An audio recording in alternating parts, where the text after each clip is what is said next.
So a few of you contacted me about how did I get those undercarriage shots in that last review for the SumoSprings. What did I use? How did I get them? Where did I mount them? And all that stuff. So I decided I'm going to show you how. First one is easy, so let's get the easy one out of the way.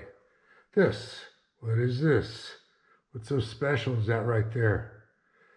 On the back there, I got a 30 millimeter, which is a little bit over an inch. I've got a link in the description. It's a fishing magnet type of deal. I would go a little bit bigger if I was doing this again. This was all I had at the time. I used a curved. You can use a flat one, it don't matter. On here, cut out the square nice and round, just because I got OCD. But here, that and a J hook. J hook slides in there. You got your own mount. Very easy. This thing will mount on anything metallic, your body or your frame. I put some laminate tape on there, thinking I would keep from scratching paint. But I think now that I'm feeling it after a while, I think I did worse. I'm gonna have to take that off. But that's the easy one. I'll have links to all this in the description. Something where you can hook this to that, swivel this around, mount your GoPro underneath here, forward, back, left or right, move it around, move it up. It's got all kinds of possibilities. This one says it's by RAM. I don't know if all these components are exactly by RAM, because I bought some stuff by RAM and some stuff off of Amazon, aka China. I'll have links to the same thing as this, just newer, updated, I think, in the description. Let's go look at the truck. Okay, my friends, this right here is exactly how I got this footage that's playing in the pop-up window. I like this because of the security that the inside of the receiver and that lip on there gives the clamp. And then with the adjustability of the arm, I put the camera up as high as it could go so it would be out of the way of hitting rocks or debris coming off the road, because I don't need any more broken lenses on my GoPro.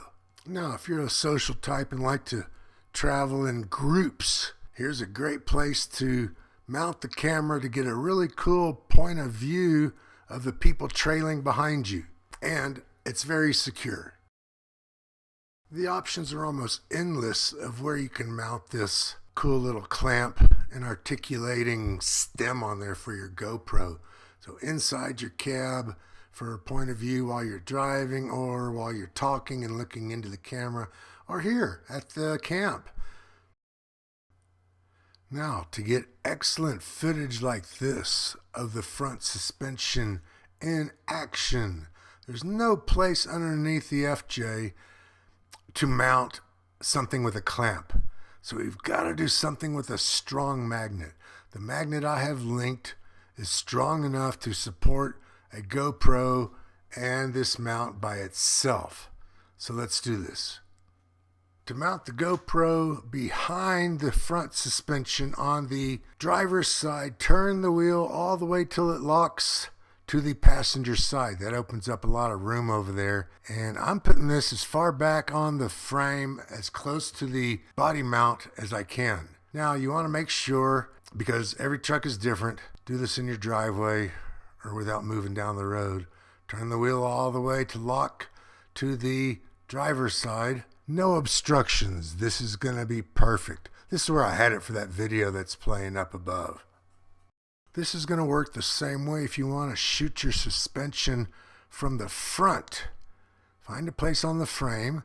Put your GoPro settings on wide or ultra wide so you can catch the majority of it, and you can adjust it or zoom in post-processing.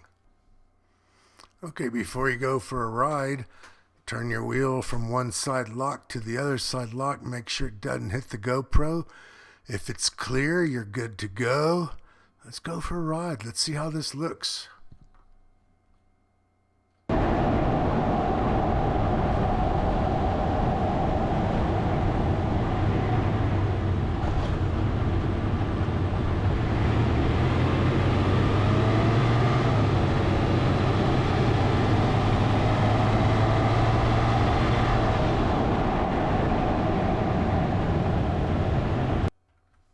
Okay, man, this works. I hope this helps.